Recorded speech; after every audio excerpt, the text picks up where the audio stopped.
posición. Pero los acontecimientos del día siguiente sugieren que quizá el rey Muwatalli no fuese consciente de la fuerza con que contaba. Ramsés actuó con presteza y envió a su Estado Mayor en busca de las fuerzas egipcias. En este momento, el resto de unidades del ejército de Ramsés se encontraban dispersas por el sur.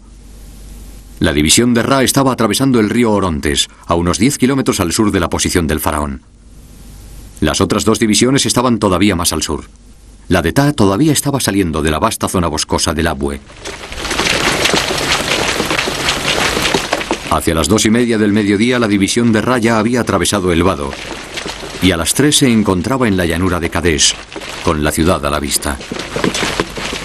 Cuando la división se dirigía a su destino, fue atacada de repente por una gran compañía de carros hititas. El Estado Mayor del faraón, testigo del ataque de los hititas a la división de Ra, se apresuró a alcanzar la división de Ta. Su salida del campamento del faraón se registra a las 3:30. Esta es una muestra magnífica de la capacidad estratégica de los hititas. Aquí demuestran su total dominio de los ataques por sorpresa, cuyo efecto debió de haber sido abrumador. Los carros hititas se abalanzaron desde una cortina de vegetación que se extendía a lo largo del río Cadí, un afluente del Orontes. La división egipcia de Ra, que avanzaba hacia el norte, no sabía nada del inminente ataque, y los carros egipcios que iban al frente fueron sorprendidos de repente por la ferocidad y la velocidad del avance hitita. Los carros hititas, mucho más pesados, se abalanzaron sobre ellos y cegaron las vidas de los soldados que iban en ellos. Sin perder las fuerzas en ningún momento, los carros hititas se precipitaron entonces contra la infantería egipcia y aplastaron un flanco de la división. Tal fue la violencia del asalto, que las fuerzas hititas se abrieron paso a través de las columnas egipcias y emergieron por el flanco oeste. Los pesados carros hititas, sin embargo, no podían girar muy rápido y tuvieron que continuar hacia el oeste para dar un giro más abierto.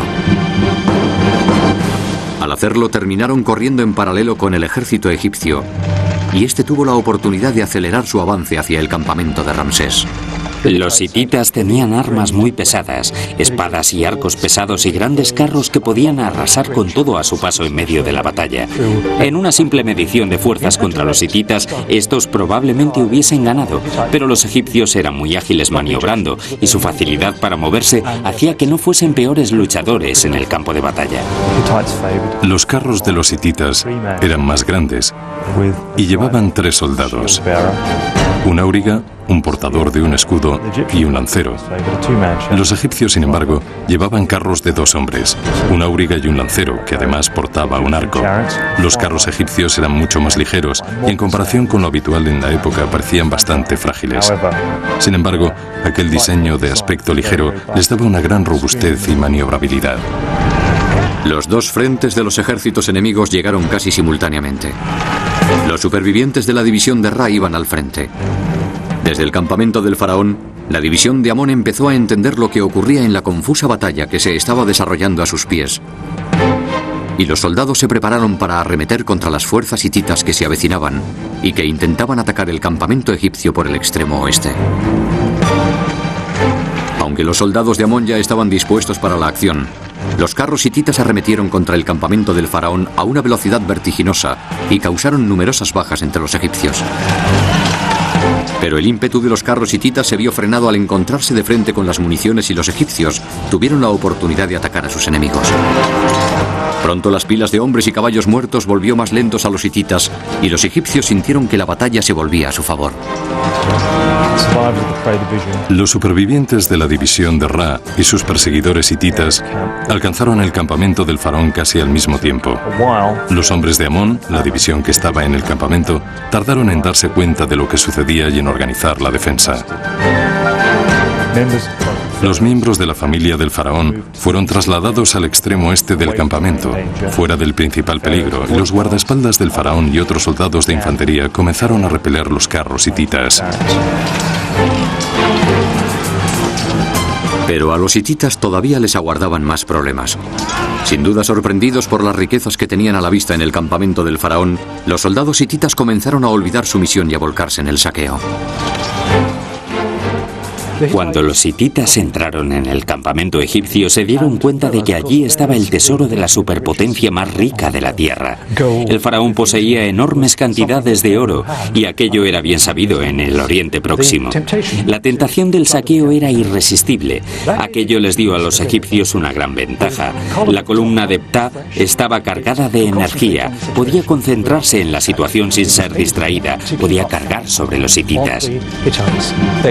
Entonces, quedan atrapados en el campamento y los egipcios comienzan a masacrarlos. Actualmente se conservan algunas escenas de las tropas egipcias pasando a cuchillo a los supervivientes, y el texto conservado dice que ninguno escapó.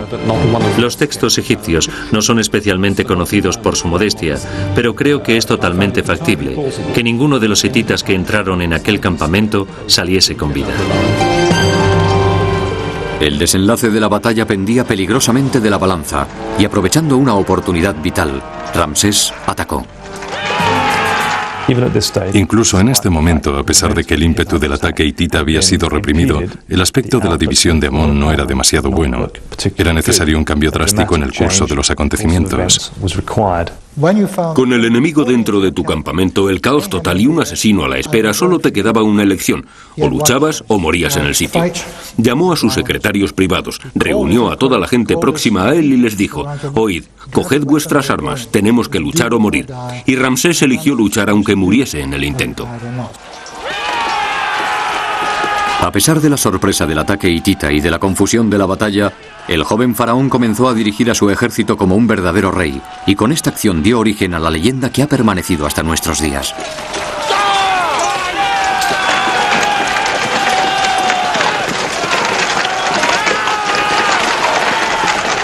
El problema es que solo contamos con la versión de Ramsés, y Ramsés era un gran ególatra. Según el relato de Ramsés, la situación era desesperada. No había refuerzos y se encontraba solo con su carro y auriga. Entonces le rezó al dios egipcio de la guerra. Se volvió y él solo hizo huir al ejército hitita del campo. La realidad fue necesariamente un poco distinta. Ramsés II no estaba solo. Esto es totalmente inconcebible. El propio texto admite que en ocasiones obtuvo ayuda. En mi opinión, nos encontramos ante un hombre muy valiente, que se vio en una situación que le debió de parecer imposible y que, como dice John Keegan, se lanzó al frente a arremeter contra el enemigo.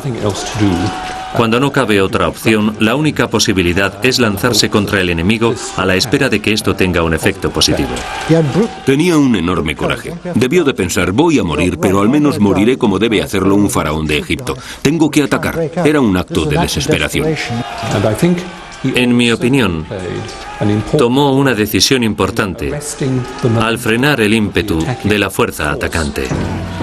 Subiendo a su carro, Ramsés le gritó una orden a la auriga Mena y condujo fuera del campamento de Amón todos los carros egipcios que quedaban en su cara este.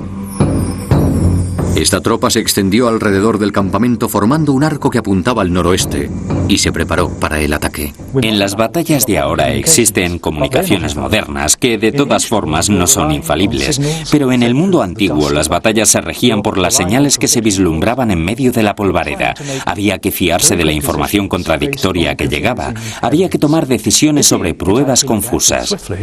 Si el rey hitita hubiese actuado rápido, podría haber acorralado a los egipcios en el campamento y haber acabado con ellos, pero no lo hizo y poco a poco los egipcios lograron poner la balanza de su lado. Los hititas habían estado a punto de obtener la victoria, pero quizá perdieron debido a la confusión de la información.